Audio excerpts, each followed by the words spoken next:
আসসালামু আলাইকুম everyone, welcome back to my channel. তো আপনাদের সাথে আজকে একটা জিনিস শেয়ার করব। আমি জানি না আপনারা অবাক হবেন কি না, আমিও দেখে অবাক হয়ে গিয়েছি। তো সেটা হচ্ছে, দেখুন আমি মুরগির ডিম উঠানোর জন্য আসছি, পরে হচ্ছে দেখি একটা ডিম ভিতরে অনেক ছোট। দেখেন এত বড় মুরগি, কোয়েল পাখির সমান একটা ডিম দিয়েছে, তাও হচ্ছে এটা মানে পরে যাচ্ছিল যে ইয়েগুলোই ফাঁকাগুলি দিয়ে, তো একটু আটকিয়েছিল, তো ডিমটা ভেঙে গিয়েছে। তো আমি দেখে তো একেবারে অবাক হয়ে গিয়েছি যে এটা কি হইলো, এত ছোট ডিম কি কেন পারছে বা এরকম কেন হয়েছে তা আমি জানি না। তো আপনারা যদি দেখে থাকেন বা বুঝে থাকেন তো আমাকে কমেন্টের মাধ্যমে জানিয়ে দিবেন যে আসলে কেন এমনটা হয়েছে। তো আর এদিকে দেখেন এই মুরগিগুলি কী করে আমাকে দেখে দৌড়াদৌড়ি করতেছে, আর ওদেরকে বন্দি করে বস্তার ভিতরে রেখেছি। মানে ওরা দেখেন কি লাফালাফি করতেছে, এখন খাবার দেব তার জন্য। তো যাই হোক, তো এখন হচ্ছে আমি ওইগুলি করে মুরগির ঘরের কাজ করে এখানে আবারও আজকে ভাঙ্গাভাঙ্গির কাজ করার জন্য চলে আসলাম।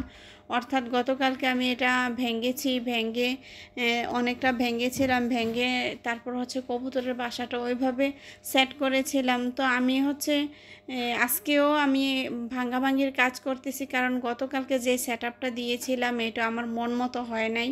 তো আমার একটা আছে, আমার যতক্ষণ পর্যন্ত যেই কাজটা আমি নিজে করতে পারবো বা আমার মন মতো হবে না, এটা আমি মানে যতক্ষণ সাকসেস না হবো ততক্ষণ এটা আমি করতেই থাকবো কোনো না কোনোভাবেই। তো আর এদিকে দেখেন সমস্ত কবুতরের এই যে ময়লা এগুলো এদিকে আছে। আর এই দেখেন আমার গাছের অবস্থা খুব খারাপ, কারণ হচ্ছে আমি গাছের কোনো যত্ন নিতে পারতেছি না।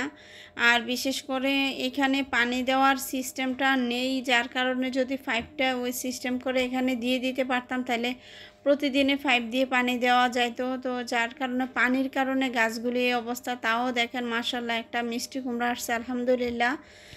তো এখানে একটা না আরেকটা মিষ্টি কুমড়া আসছে নতুন। তো মিষ্টি কুমড়ো গাছটার মধ্যে আমি একটু হচ্ছে পানি দেই। তো আমার মেয়ের আজকে হচ্ছে আমার মেজো মেয়ে আর ছোটো মেয়ে আসছে।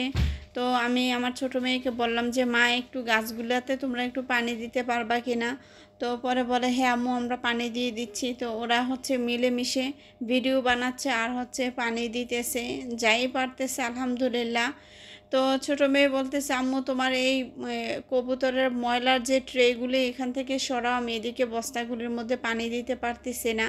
তো ও চিল্লাচ্ছিল। তো আমি বলি যতখানি দিতে পারো সামনে ওইগুলোতে দেওয়া, আর আমি এইগুলিতে পরে দিয়ে দেব।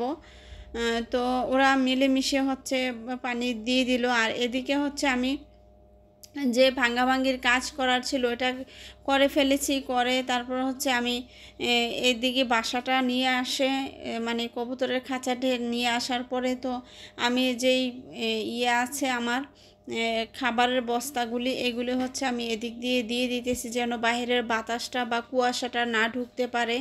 তো আমি যেভাবে মানে হয়তো এটা বৃষ্টির দিন আসলেও পানি ঢুকবে না, কারণ যেহেতু এটা এরকম বস্তা দিয়েছি, এটা কোনো পাটের বস্তা না, তো যার কারণে এটার মধ্যে এটা দিয়ে পানি প্রবেশ করবে না। তো দুইটাই আমার লাভ হচ্ছে, কুয়াশার ঠান্ডাটাও ঢুকবে না, আর হচ্ছে বৃষ্টির দিনে পানিটাও এদিক দিয়ে ঢুকবে না। তো আমি একটু একটু করে কেটে কেটে মানে এই যে গুণাগুলি আমি একটু একটু করে কেটে হচ্ছে আমি ওখানে এভাবে বেঁধে দিচ্ছি যেন ফিক্সড থাকে, বাতাস আসলেও যেন এগুলা মানে নাড়াচাড়া না করে।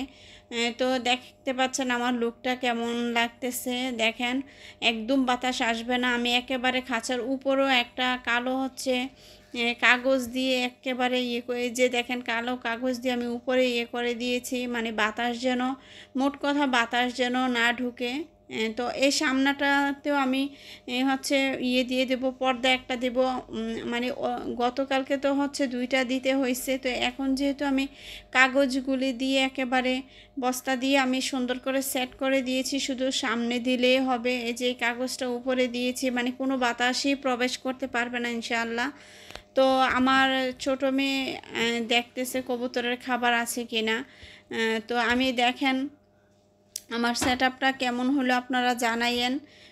যে আসলে এখন এই সামনে দিয়ে জায়গাটাও খুব মানে ফাঁকা হয়ে গিয়েছে। আর উপরে দেখেন আমি টিনটা একেবারে উপর পর্যন্ত লাগিয়ে দিয়েছি যেন বাহিরের কবুতর এসে মানে এখানে ঢুকতে না পারে। তো বিশেষ করে বাইরের কবুতর তো অনেক বেশি আমাকে জ্বালাতন করে। তো হচ্ছে আমি আরও বিশেষ করে এখন শীতকাল আমার ছাদে ওইভাবে আসা হয় না। আজকে কয়েকদিন ধরে কবুতর ওইভাবে দেখি না কখন আসে ওরা বা কখন খেয়ে চলে যায়।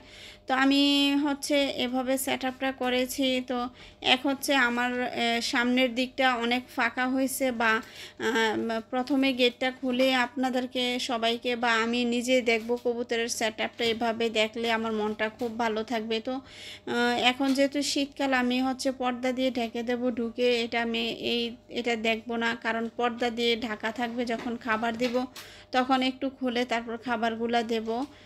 তো তার মধ্যে দেখেন রাত্র তো হয়ে গেছে, যেহেতু আমি শেষবেলা ছাদের উপরে উঠি তো রাত্র হয়ে যায় বাসায় যাইতে যাইতে। তো আর এটা হচ্ছে যে কবুতরের যে পটিগুলা মলগুলা ছিল এই ট্রেগুলো আমি গতকালকে রেখেছি, ধুইতে পারি নাই, আজকেও উঠি নাই, লাস্ট বেলা উঠছি। আর কবুতরের ওখানে তো নতুন ট্রে দিয়েছি, যেহেতু আমি এক্সট্রা ট্রে কিনে এনে রেখেছি।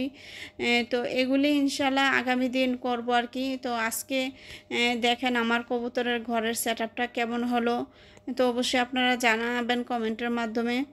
তো আজ এ পর্যন্ত আমার কবুতরের ঘর কেমন লাগলো, নতুন সেট আপ কেমন লাগলো আপনারা জানাবেন।